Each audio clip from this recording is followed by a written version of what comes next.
Shalom. J. Micah Hancock here with All Israel News. Today we have the pleasure of welcoming Maxim Myasnikov to Israel and to All Israel News. Thank you. I'm it's a pleasure so thrilled to have you to be here. Thank you. Maxim, you work with Pastor Rick Renner in Yes. Moscow Good News Church, Yes. right? This is correct. Why don't you just explain a little bit, first of all, how did you meet with Pastor Rick, and how did you come to work with him? Okay, we moved to Moscow. Originally, our family is from the city of Volgograd. And friends, I want to apologize. English is not my native language. Russian is my native language. And if I make any mistake, please forgive me. Okay. I have no linguistic formal education. I'm a self-taught, so please forgive me. And I'll do my best. So we come from the city of Volgograd, which was formerly known to the world as the city of Stalingrad.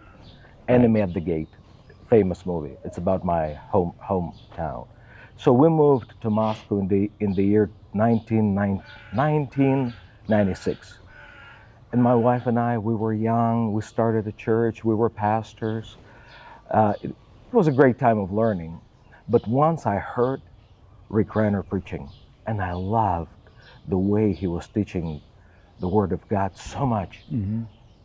And he had an interpreter back then. And I started praying. I said, God, I want to be near that man. I want to translate for him. Okay. And several years of prayer went by. We got to know each other. We met at the pastor's conference. And one day he sent me a text message. He asked me, do you want to be my assistant? In less than a second. I said, yes. So I've been serving alongside, serving with him for more than 20 years. Yeah. And I do several other things in the ministry, but the main thing for me is to take care of the things he needs. Yeah. All right. So tell us a little bit also just about the history of Moscow Good News Church. I understand Pastor Renner originally started in Latvia. Yeah, Latvia. Jelgava, Latvia. He came there, he went there as a Bible teacher. Then God told him to start a church in Riga, Latvia. Yeah. And he started a church. He had no plans. Mm-hmm. He just came there for a short time to teach in the Bible school. Right. And as he was teaching, God told him, welcome to your new home. Okay. And he started a church in Riga, which was very successful. The church is still functioning, and then God told him to move to Moscow, and we're so thankful God did tell him to come to Moscow, because he was so much needed. You know, he understands ancient Greek. He can teach from the Greek New Testament. Russia really needed him to come, and we're thankful he is in Russia. Very good, very good. So you're here in Israel now, and Israel has a large Russian-speaking population. What is your connection to the Russian congregations here, and what does Israel mean for you? Okay, as we were coming here to this interview, like 20 meters away from here, there was a group of people. I didn't know who they were, and as we were passing by, one of them started screaming, Pastor Maxim, Pastor Maxim. I turned, and there was a brother from our Moscow church who moved to Israel, and he is pastoring a church here. So we run into people that we know so often here. Yes. We feel very much connected, and we love the people of Israel, of course. Yeah. So is this your first time in Israel? Fourth. Fourth time. All right. What do you love the most here in Israel? Well, God is here.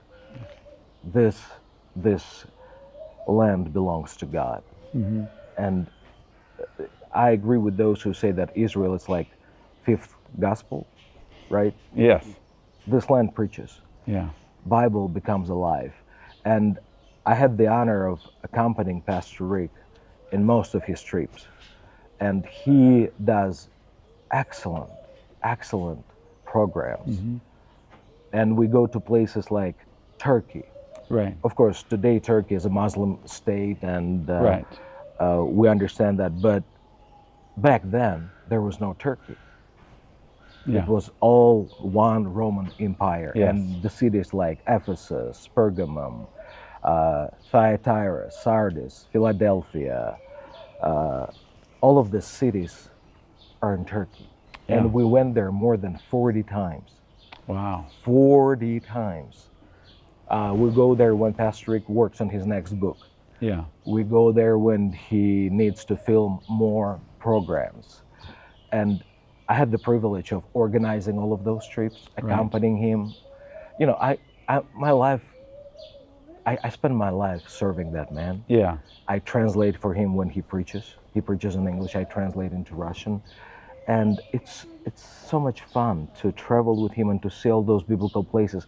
Because like in Ephesus or in Pergamum, the New Testament becomes alive Yes. as well.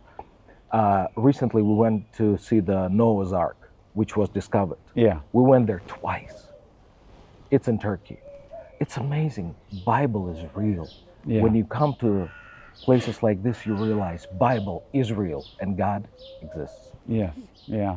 So I understand that Pastor Renner has done like kind of tours in Turkey, talking about the 7 churches and He did that a few times.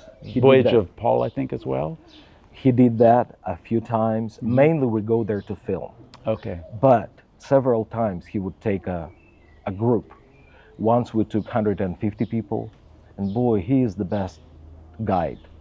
Like when we go to Turkey, they're local guides. We have to hire them to meet the requirements Right, yes. of the land. Yeah. But they're being paid just for sitting and listening to Rick Yeah. Renner. Yeah. Pastor Rick he's the best guide you can find for Turkey.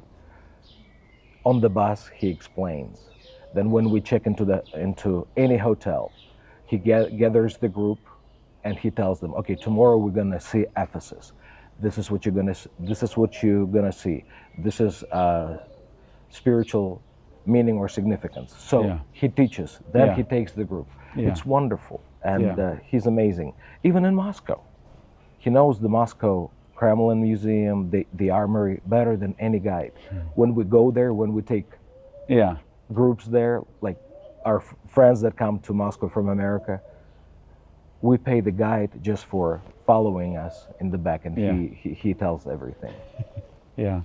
So does he have any plans to bring a group like that to Israel? Right now, I'm here because we would like to come and film.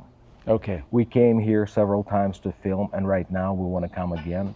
And he sent me here to work on permissions. Okay. And I don't know if he will ever bring a group. Maybe he will, maybe he will not. But we're Yeah. going to come here and film because there's so many places. Right. Yeah. It's amazing to be able to go, you know, the Sea of Galilee. They call it the Kinneret Yep. in Hebrew, and just to be able to Yes. in just so many short stops within a day, you can see so many sites Yes. from the New Testament. You just open like, okay, we Yes. went here, we were in Capernaum, we were in this. Yeah. It's a really an amazing experience. So. We went there to film, and I really loved those graves, that famous story when Jesus got to the other side. Yes. And it was that demon-possessed Possessed, man who yeah. ran out of the tomb. Yes. You can see the tombs. Yes. This is yeah. where it happened. Yeah, and you can see the steep hillside. Yeah. And, yeah. So I know that a lot of our audience, we're a news site about Israel, and so a lot of our audience actually lives outside of Israel, and the Western world doesn't always appreciate some of the changes that have happened in Russia since the fall of the Iron Curtain and the collapse of the Soviet Union. One of the conceptions that a lot of people, particularly in the United States, have is that Russia's a place with restricted religious freedom. Can you just speak about your experiences with the Moscow Good News Church there, and maybe enlighten the West a little bit? You know, I do speak English. I do make mistakes, but I understand everything that people say. When I go to America, I understand English like Yes. 100%.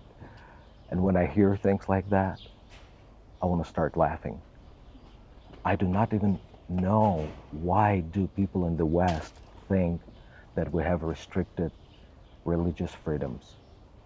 Russia is wonderful. Today, there's so much freedom. In our church, one of my responsibilities is I'm a seniors ministry pastor. Yeah. My job is to preach the gospel to the seniors. And this is what we do. Every month, we organize several concerts. We've been doing it for years. Pastor Rick Renner came up with this idea, and then he entrusted me to be over this ministry. We're doing it now. We had a concert a week ago. We invite people. We hand out invitations on the streets of Moscow. People from our church hand out invitations. They come to our church building. By the way, we have one of the prettiest church buildings in Moscow, and we give God the glory. So unsaved people come, elderly come. I invite wonderful singers from the Bolshoi Theater, from the New Opera Theater, from the Helicon Opera. These are the best opera stages in Moscow. They perform for this seniors. And then I do a Bible class.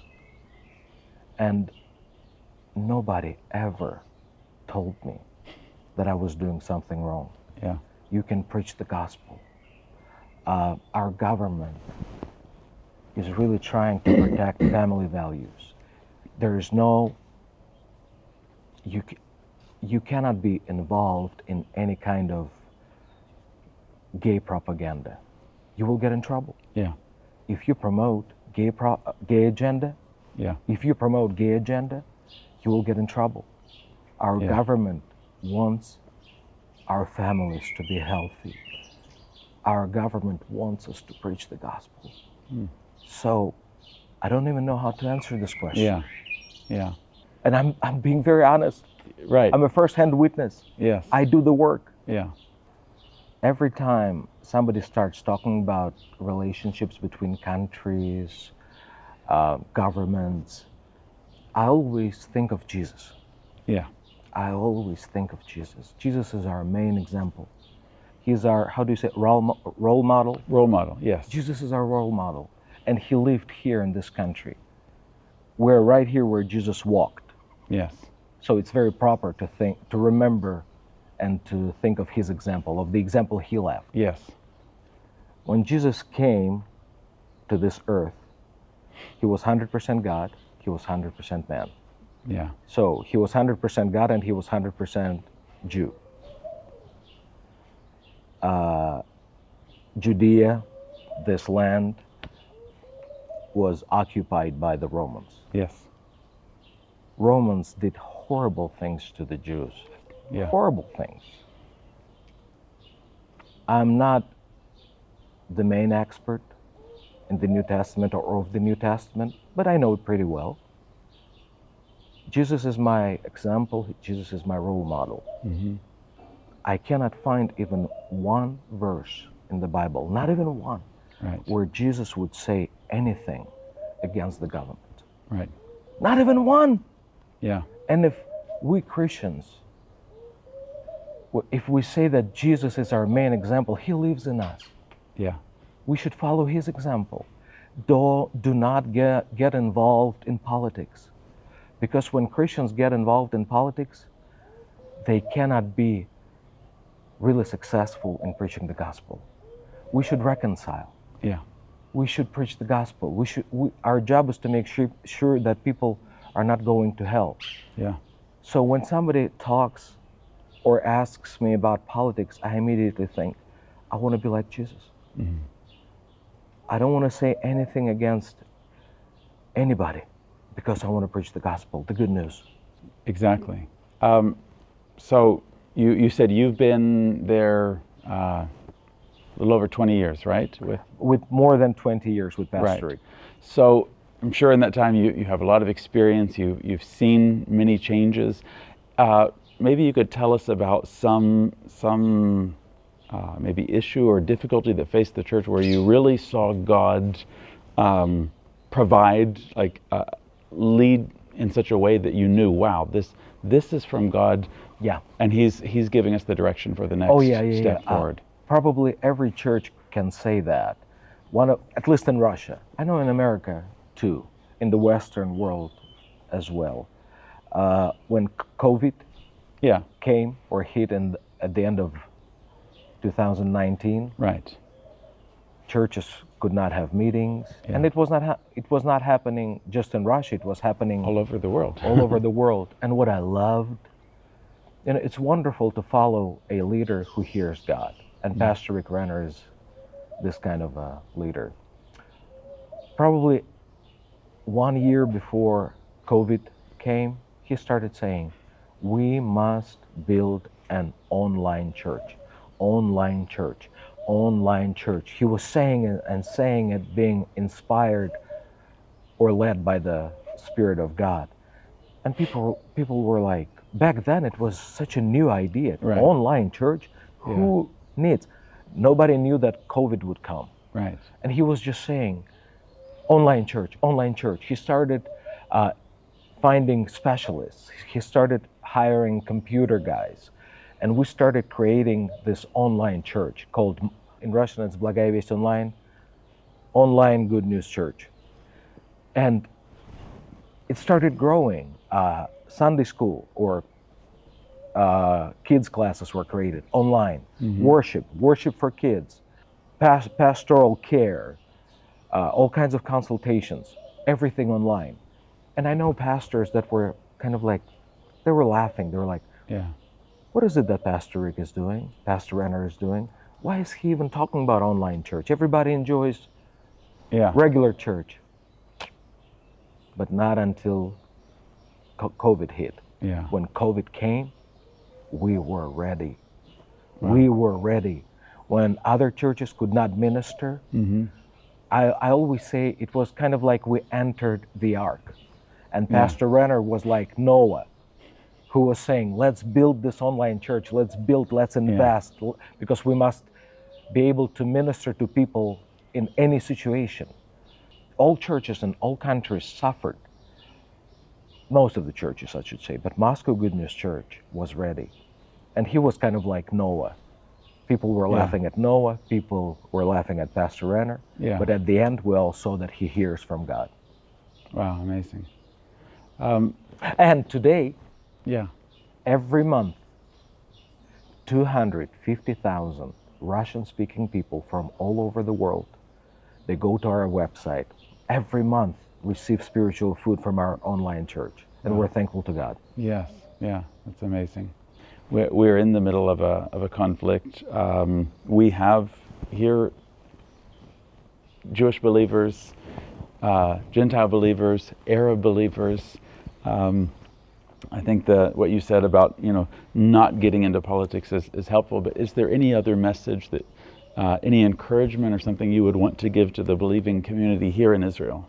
Well, something that I remind myself of when I come here, especially when I go to the Church of the Holy Sepulchre, this status quo thing, everybody here probably knows, everyone knows how different Christian denominations like the Armenian Church, the Orthodox Church, the Protestant Church, Coptic Church, what else? Is there Syrian Church? There are all kinds of churches. And throughout history, all these different Christian denominations used to get into fight.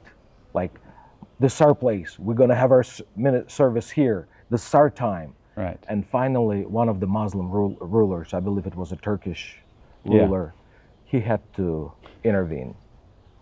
And Muslims had to write a plan for the Christians, when and in which parts they will be conducting their services in the Church of the Holy Sepulchre. And when I go to the Church of the Holy Sepulchre, I always think of that story.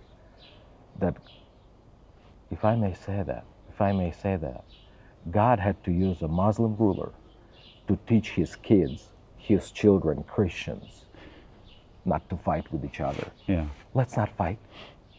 Let's not divide Christ. Let's preach the gospel. Jesus never got involved in politics. Yeah. Secular politics, church politics, our main job is to preach the gospel. Maxim, it's been a pleasure to have you here. Thank you.